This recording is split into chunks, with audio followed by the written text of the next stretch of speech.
Have you ever wondered what the real Alexander the Great was truly like? Was he a brilliant military mind, a ruthless conqueror, perhaps a man consumed by his own ambition, or was there much more to his story? Dark secrets, controversial actions, and hidden truths? What if everything we know about Alexander is only part of his story? In this video, we'll unveil hidden and shocking facts and stories about Alexander's life, his battles, and the mysteries surrounding his death. Stay tuned, because what you're about to hear might change everything you think you knew about this iconic figure. He was born in 356 BCE in Pella, the ancient capital of Macedonia, modern-day Greece. Alexander was the son of King Philip II and Queen Olympias. His mother, Olympias, was of royal Greek descent, was known for her strong, somewhat mystical nature. Alexander's mother believed he was the son of Zeus, not just King Philip II. According to ancient sources, Olympias claimed that Zeus visited her in the form of a serpent, which resulted in her conception of Alexander. This divine origin story played a big part in Alexander's belief in his own godlike destiny. He had multiple wives and mistresses throughout his life, including Roxana, a Persian princess from Bactria, modern-day Afghanistan, whom he married after conquering the region. He later married Statira II and Parysatis II, both daughters of Persian kings, as part of his broader strategy to consolidate his rule over the Persian Empire. What was his relationship with Olympias, his mother, like? Alexander's relationship with his mother, Olympias, was far more intimate and emotionally complex than with his father. Olympias was an ambitious, fiercely protective woman, and she played a crucial role in shaping Alexander's identity. She is believed to have been the driving force behind the divine narrative of Alexander's birth, claiming that Zeus, not Philip, was his true father. Olympias was a strong political figure in her own right, and likely helped guide Alexander's early years, even when he was a young prince. Their relationship was deeply intertwined, and she was reportedly devastated when Alexander went on his conquests, sometimes even resenting his absence. However, her influence over him remained clear.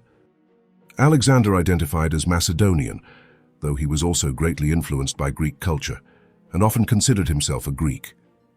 His education under the philosopher Aristotle cemented his love for Greek philosophy and culture.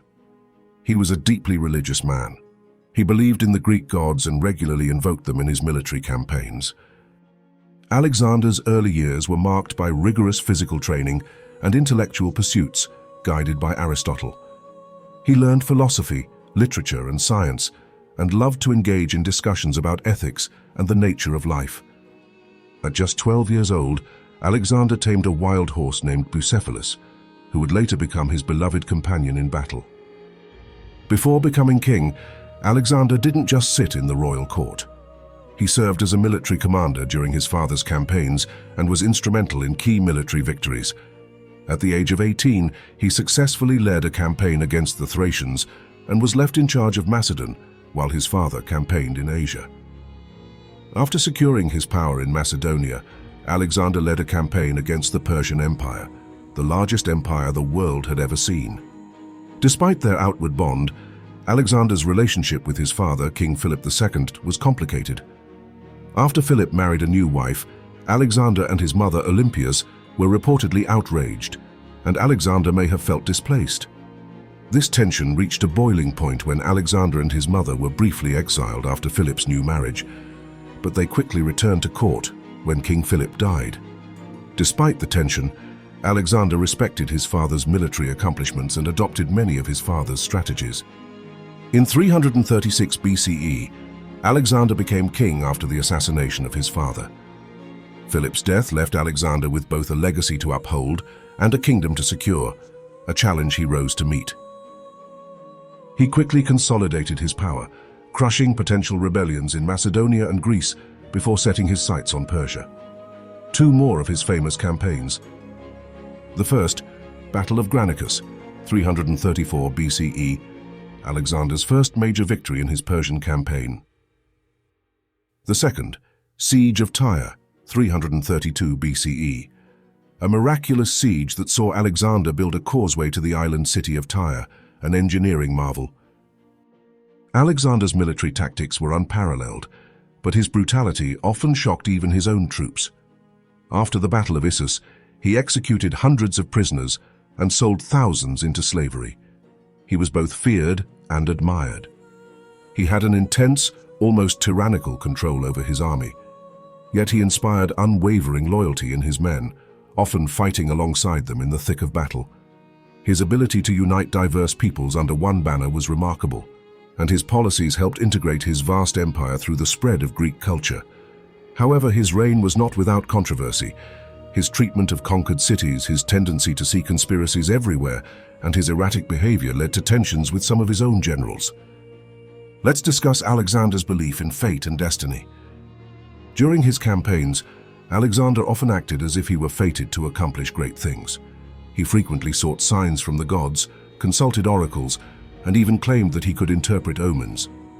This sense of divine purpose shaped his military strategy and leadership, and it played a large part in his success.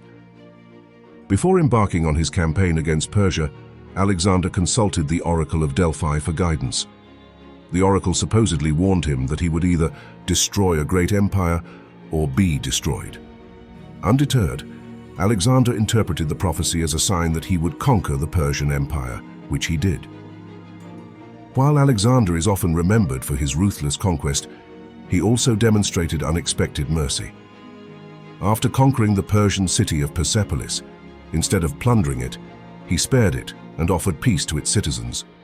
This merciful side was more common in his early years, but less so as he grew older and more ruthless.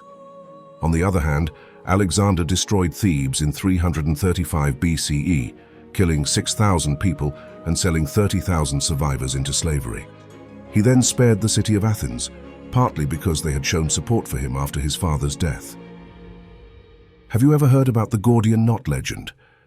This famous story of the Gordian Knot involves an intricate knot tied by King Midas of Phrygia. Legend claimed that whoever untied it would rule all of Asia. Alexander, unable to untie the knot traditionally, solved it by slicing it in half with his sword, symbolizing his bold, unconventional approach to problems. Alexander's decision to cut the knot, instead of trying to untie it, is widely accepted as both a legend and a demonstration of his character, rather than a historical event with a clear, definitive meaning. Do you know how Alexander became an Egyptian pharaoh? When Alexander arrived in Egypt in 332 BCE, the Egyptians welcomed him as a liberator from Persian rule. In gratitude, he was declared a pharaoh and later founded the city of Alexandria, which would become one of the most important cities in the ancient world. Alexander was even declared the son of the Egyptian god Ammon, reinforcing his divine identity. Alexander had at least two known children. Alexander IV. Alexander's most famous son, Alexander IV, was born after his father's death. His mother was Roxana, a princess from Bactria. After Alexander's death in 323 BCE, Alexander IV was made king, but he was only a child. He never truly ruled and was eventually murdered under the orders of one of Alexander's generals, Cassander. Heracles of Macedon. Heracles was another son of Alexander, born to a concubine named Barsine, who was the daughter of a Persian nobleman. After Alexander's death, Heracles was briefly acknowledged as a potential heir, but he too was murdered during the political turmoil following Alexander's death, likely to prevent him from claiming the throne. Let's discuss another aspect of Alexander's relationships.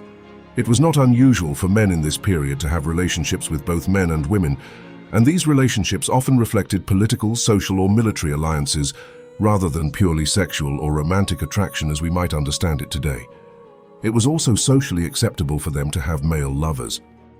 This cultural norm is essential to understanding Alexander's relationships, particularly with his closest companion, Hephaestion.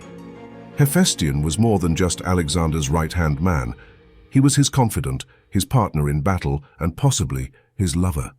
They were often described as having a deep and intimate bond, with some ancient sources suggesting that they were lovers. One pivotal moment in Alexander's life that gives this suggestion some weight is the story of his reaction to Hephaestion's death. When Hephaestion died in 324 BCE, Alexander is said to have been devastated, even mourning him with great public displays of grief, and then ordering the execution of the doctor who had treated him and holding elaborate funeral rites in his honor.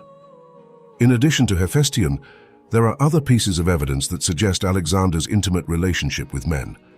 For example, the ancient Greek historian Plutarch wrote that Alexander was infatuated with a young man named Bagoas, who was a slave and a eunuch. This relationship is significant because it shows that Alexander's same-sex desires weren't limited to just Hephaestion, but were a part of his overall sexual landscape. The debate about Alexander's sexual orientation is complex and multifaceted. While there is no definitive proof one way or the other, the evidence suggests that Alexander's sexuality was likely more fluid than we often give him credit for. His relationships with women, his political marriages, and the cultural context of his time all suggest a complex view of sexuality that doesn't easily fit into contemporary categories. Alexander's sudden death in 323 BCE at the age of 32 remains one of the greatest mysteries in history, has sparked considerable debate among historians. Some say it was due to a fever brought on by illness, while others believe it was poisoning by his generals, especially considering the political turbulence following his death. However, the poisoning theory is not widely accepted by mainstream historians, as the symptoms described do not fully align with known poisons, and the fever theory is still considered the most plausible cause of death. These lesser-known facts and the details of his relationships highlight how Alexander's life and legacy were shaped not just by his military conquests, but by his complex family and relationship dynamics, in addition to the stories that emerged around his personality and identity. His relationships with his parents, especially his mother, helped shape his ambition and sense of divinity, while his children were caught in the tragic aftermath of his sudden death. Want to know more about the untold stories of ancient empires? Click the subscribe button and join us on this historical journey.